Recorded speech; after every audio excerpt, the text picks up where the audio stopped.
Hey everybody, welcome back to another midweek episode.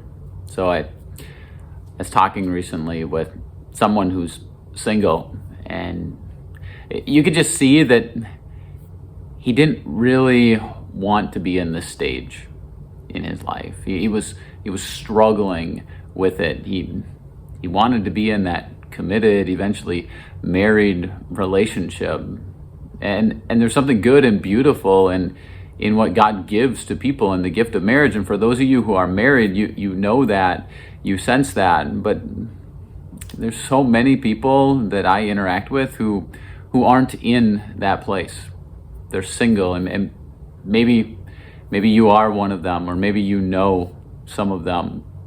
And people are single for different reasons. Like some people, they're not ready yet to be in a relationship. Like they're too young, or maybe there's some wounds in their life that are too fresh, and they just don't want to be in that married relationship. And others, that they desperately want that, like this person that I was talking to, they just haven't found that yet. Some of you, maybe you're single because you went through a divorce, or because you lost a spouse. You know, when we stop and think about it, there's a lot of people in our churches who are single. And the church needs to be here for them. So I just want to speak for a couple minutes today, some thoughts that I have for those of you who might be single, and some thoughts that I have for those of you who know somebody who is single, and how you can walk beside them. And the first thing that I just want to acknowledge is that singleness is a calling for some people. You look at Paul's words in 1 Corinthians chapter 7, and he's talking about marriage, but he's also talking about some people are called to be single. And maybe this is something that you have to wrestle with in your life. Like, how do you get to a place where you are content in where you're at, where you're not desperately reaching out, trying to be in a relationship? Because when you're desperate, it doesn't lead in good directions. And we have to stop and realize too, like, Jesus was single, and his singleness did not prevent him from finding great joy in relationships. And so I truly believe that those of you who are single, you have a wonderful opportunity just to build strong friendships with others around you, with others of the same sex, with others of the opposite sex. And I also think that singleness is a unique opportunity to lean into your relationship with Jesus, which is something that came up in the conversation that I had recently with this guy who was single. He said, that this has given me I don't want it, but it's also given me a unique opportunity just to lean into my relationship with Jesus, to trust him, to rely on him, and then to turn around and just give myself fully to others around me.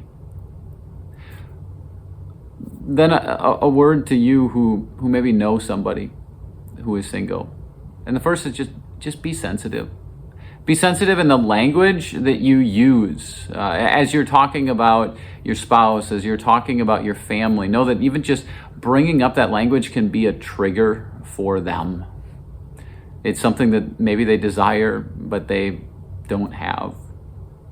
But then also include them. Like, don't be afraid to invite them into your life. You don't have to just have married friends. You can be somebody who's married and has a single friend. So find ways to just connect with them, to include them in your life. And don't make it awkward. God has created us for relationships. And the beautiful thing about the church is that we're called to love like a family. And so whether we're married or not, we can have those friendships with others. In fact, I challenge you, if you are married and you do not have anybody close in your life who is single, seek them out. Because there's a unique perspective that they bring to life that you can benefit from. And then just walk beside them. Like if they want to be in a relationship, please don't set them up. Don't go over the top and be like, we're going to find somebody for you. Like that comes from a place of desperation too. Just help them to authentically be who God has created them to be. And yes, maybe there will be opportunities. And I pray that that's so for, this guy that I was talking to. Like my prayer is that as he's authentically walking his life out with Jesus, that God's going to put somebody there in his life.